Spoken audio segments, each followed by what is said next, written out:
Assalamualaikum warahmatullahi wabarakatuh. Selamat datang di channel Cahaya Dimensi. Untuk kisah kali ini, saya akan menceritakan kisah yang berjudul Corongan, sebuah ritual pemanggilan hujan. Di mana kisah ini saya ambil dari cerita yang ditulis oleh akun Twitter yang bernama Tier Tipping. Bagaimana kisah kali ini? Langsung saja kita masuk dalam ceritanya. Sebelum lanjut, jangan lupa like, komen, subscribe, dan share juga ya, biar tidak kelewatan cerita-cerita lainnya dari channel ini. Berikut adalah ceritanya. Waktu itu pada tahun 2005, di suatu daerah di wilayah Jawa Tengah, ada ritual pemanggil hujan, namanya Cowongan. Mungkin teman-teman juga jarang yang tahu mengenai Cowongan ini, karena memang tradisi ini sudah lama tidak digunakan. Tapi kemarau berkepanjangan membuat salah satu desa di tepi selatan Jawa Tengah menggunakan kembali ritual ini sebagai sarana pemanggil hujan. Tradisi Cowongan menggunakan peralatan berupa siwur atau gayung dan irus atau centong sayur dengan tembang-tembang tertentu yang mengandung doa kepada Sang Pencipta. Di samping itu, ada juga berbagai sesajen untuk memulai ritual ini. Aku yang saat itu masih SMP menulis beberapa hal yang akan aku ceritakan di sini. Bersiap ya, kalian akan kubawa pada desa tempat kejadian ini di tahun 2005, di mana desa ini masih terjaga tradisi adat dan budayanya. Namaku Noha, remaja 14 tahun yang serba ingin tahu. Sore itu selepas salat maghrib, di mushola kecil, aku mendengar jamaah masjid berdiskusi. Dan aku si kepo ini pun ikut mendengar pembicaraan tersebut. Ibu-ibu ini membahas ritual yang akan diadakan warga desa. Tradisi ini sudah sangat lama tidak dilakukan. Namanya Cowongan. Kemarau panjang membuat tanah sawah mengering. Pohon-pohon meranggas.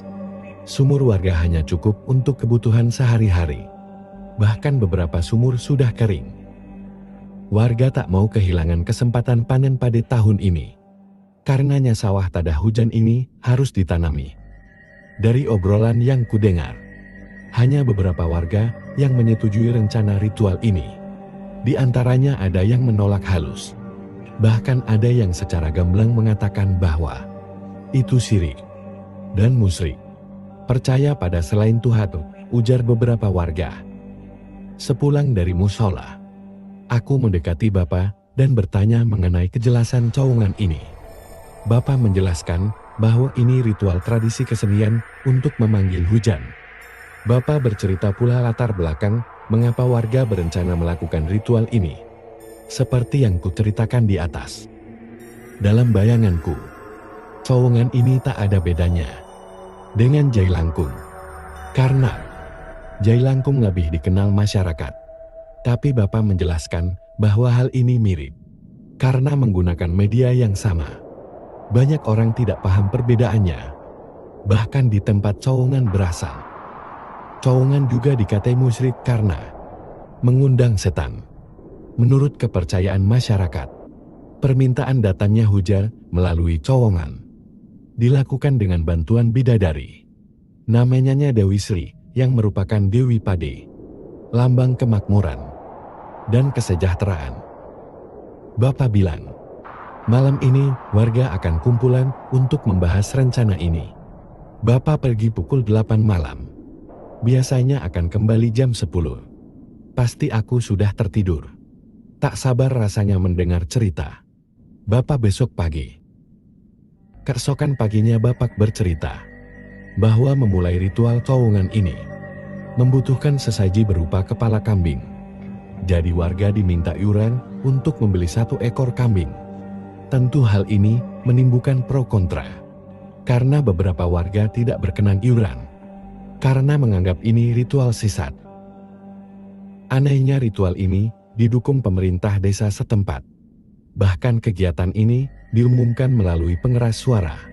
Semua warga diminta menyaksikan seni tradisi ini dan saling berdoa agar hujan segera turun. Kemarau membuat kami mengalami masa paceklik. Pukul 8 malam. Ritual ini diadakan di lapangan voli dekat rumah orang tuaku. Sejak maghrib tiba aku melihat warga sibuk menyiapkan berbagai sesaji dalam tampah berukuran besar. Dalam nampan besar itu, tampak kepala kambing, bunga setaman, daun pandan, bahkan aneka jajanan pasar pun ada. Sehabis sholat Isya di masjid, aku menuju lapangan voli. Saat itu, bulan bersinar terang sekali.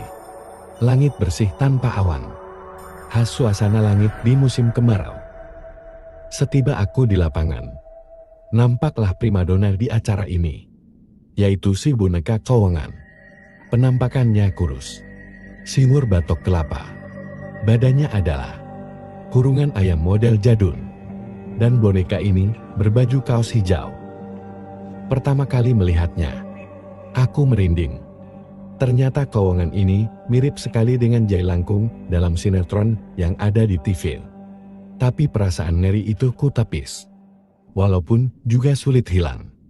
Aura si batok kelapa ini lumayan bikin nyali kucil.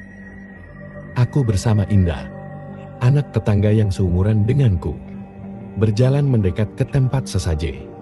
Bau kemenyan menusuk hidung. Saking tidak tahan, kami menjauh, memilih menjaga jarak. Rupanya kabar desa kami mengadakan ritual ini tersiar sampai desa-desa lain. Banyak warga desa lain berdatangan. Lapangan yang tadinya lengang mulai dipadat oleh warga yang penasaran. Ritual pun dimulai. Beberapa panitia memulai acara dengan tembang dan doa-doa berbahasa Jawa halus. Si Cowongan ini dipegang oleh wanita tua seumur 50 tahun ke atas. Kenapa mesti wanita tua? Karena dianggap sudah bersih dari haid dan nifas. Selanjutnya syarat pemegang Cowongan ini juga boleh bergantian dengan laki-laki, asal kuat secara fisik. Karena katanya, Cowongan ini bisa mengajak berjalan, bahkan berlari mencari sumber air. Nah, perihal sumber air ini aku lupa menceritakan bahwa panitia rupanya sudah menyiapkan beberapa sumber air yang disimpan tersembunyi dalam tempayan tanah liat. Katanya, jika Cowongan ini bisa menemukan air ini, maka hujan akan segera datang dalam waktu dekat. Ritual pun dimulai. Si pemegang Cowongan ini adalah Mbah Tir. Mbah Tir dan beberapa orang mulai bersenandung, entah apa yang dinyanyikan. Kemudian suami Mbah Tir membakar kemenyan lagi, sambil merapal mantra. Hawa dan suasana di sekitar lapangan menjadi lebih dingin. Angin bertiup, langit bersih. Bulan purnama nampak bulat sempurna. Dan semua orang diam mendengar dan melihat satu demi satu hal apa yang akan terjadi. Kepala Cowongan mulai bergerak, terkantuk-kantuk, ke depan ke belakang. Awalnya lemah, kemudian makin kencang. Semua orang tercekat termasuk aku yang saat itu perlahan mundur dari keramaian. Rasanya mulai takut. Lalu aku menepi di teras rumah sendiri. Dari teras rumah terlihat jelas Mbah Tir membopong Cowongan itu menggunakan jari. Sepertinya Mbah Tir sudah tidak kuat membopong Cowongan. Lalu diserahkan ke anak beliau, yaitu Mas Agus dan Mas Dani yang menggantikan. Katanya dalam membopong Cowongan ini tidak boleh dijatuhkan. Karena katanya, apabila jatuh, maka yang menjatuhkan itu akan mengalami kesurupan. Dani dan Agus yang membopong Cowongan berjalan mengelilingi lapangan voli. Lalu tiba-tiba langkah mereka semakin cepat, setengah berlari mengejar seseorang. Ia mengejar.